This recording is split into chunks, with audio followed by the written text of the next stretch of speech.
Monkey see, monkey do. Isn't it fascinating? Watching the lemmings at the petrol stations at the moment. I do truly find this utterly fascinating. Maybe not quite as much as I find it frustrating, but it is fascinating nonetheless. Why? Because it's an insight for me, a practical and visible insight into what fear does to people. So that's what we're going to talk about in today's video. We're going to talk about fear and how the media use fear to control behaviour. So don't forget to subscribe and leave a comment at the end of the video and let me know what you think about this. So yeah, isn't it incredible? You know, just watching the sections of the general public as they descend like vultures on petrol stations. Now, this isn't to say that people don't need petrol. Of course they do. Some of us need petrol for our jobs, like myself. Some people need petrol and the tank is running out.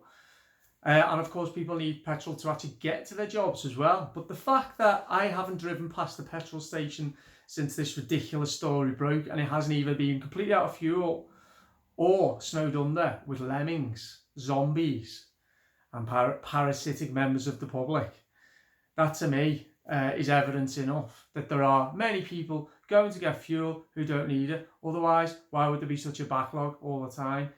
It's frustrating as it is fascinating. And once again, you would think that people would have learned by now, but it appears that no, a section, and I think it's only a relatively small section of society actually. I'm not going to tar everyone with the same brush, because I don't believe it is everyone. I don't believe it is the majority. I believe it is the minority, and these will be the same individuals who remember the toilet roll panic at the start of the pandemic, who hit the shops, descended in their hordes to get toilet roll.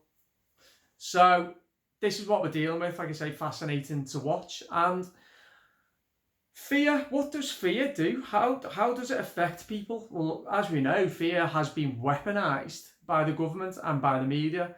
The government's behavioural insight team, SAGE, a delightful group of people, have even admitted to using fear to control behaviour. And that's what fear does do. Once you instill fear into someone, you can control their behaviour.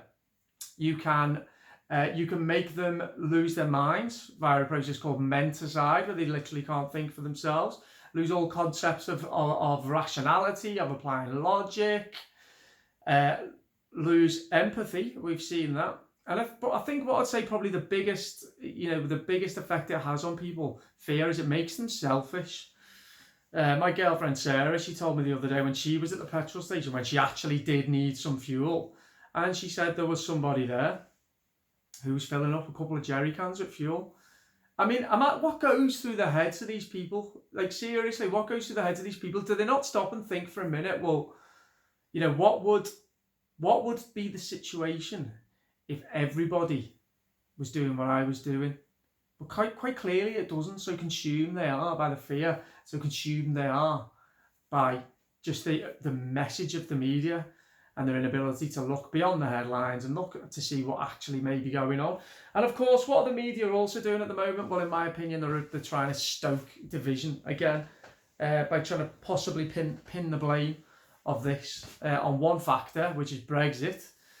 Just like they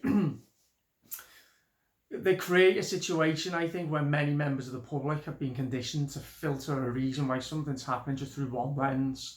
You know, so we can look at pretty much any problem in America between 2016 and now, even though Joe Biden's the president. That's Trump.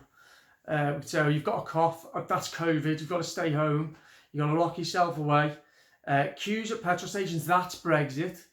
But it's just emblematic of our times, really, our times where there isn't really much emphasis at all on conversation and on getting to know the truth of things, really.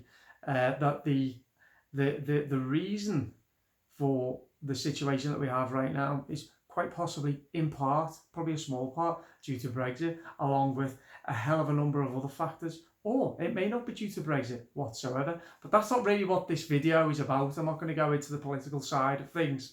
It's just about how, once again, the media have created a situation out of nothing have created a reason for people to be scared for no reason whatsoever. And members of the general public, and I think it's the same people time and time again, are falling for it. And it's impacting on us all.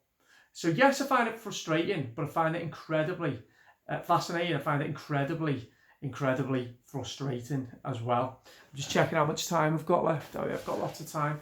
So now I've got the manuscript for my book here. The book, incidentally, is called The Imperfect Individual. So I'm calling it the same as my YouTube channel. It's The Imperfect Individual, Why Our World is in Turmoil and How You Can Save It. I've just done a last proofread there. Here's the manuscript. I'm just flicking through it. And when I was considering this before, my mind was diverted again to what I've written in the book. You know, I've written a hell of a lot about the media. You know, I couldn't write a book about the state of 21st century Western societies, why they failed and what we need to do in order to save it. I couldn't do that without talking about the media. And, you know, when you talk about the media, you talk about lies, manipulation and fear. So I've got you know, quite a lot that I write about the media, the mainstream media. And one of the paragraphs here, it's talking about specific words that are used in the media, that have been used in the media, particularly in the last couple of years. You know, these words, you know, they jump out in headlines and they scream negativity, panic and fright. So, you know, here's just a few of them, and I'm sure you'll recognise. So, you know, put these in great big block bold capital letters with about 10 exclamation marks after them. And here's the words: emergency, disaster, lies, breaking point, cancel, racist, big problem, terror, woes, catastrophe, warning, dies, war, condemn, overwhelmed, urgent, horror, crisis, and it goes on and on and on and on, and they never fucking stop. Fuck me. Honestly, these journalists, how do they sleep at night? Imagine waking up.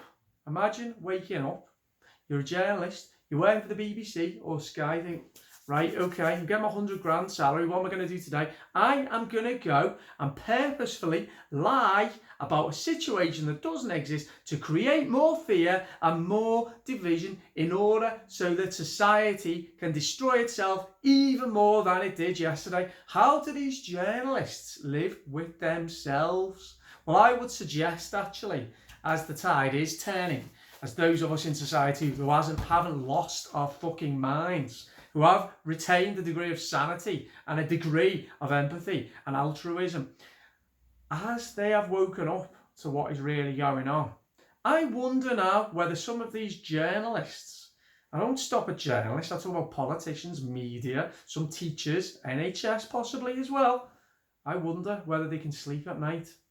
I wonder whether they're getting a little bit scared. So there we go, a little bit of a ranty one there for you. The media, it is a poisonous, cancerous, malignant influence in our society. And I wish people would stop watching it. I really, really wish they did. If everyone turned off that godforsaken TV and stopped watching the BBC, the world would be a better place instantly. Okay, right, let me know what you think about what I've said today. A little bit of a rant video for you. I'm sure many of you will agree, but let me know. Don't forget to subscribe. Imperfect Individual. Let's carry on being imperfect. Let's carry on using our power as an individual to make this world a better place. And let's not kowtow at all to tyranny or groupthink. All right then, I'll see you soon. Bye-bye.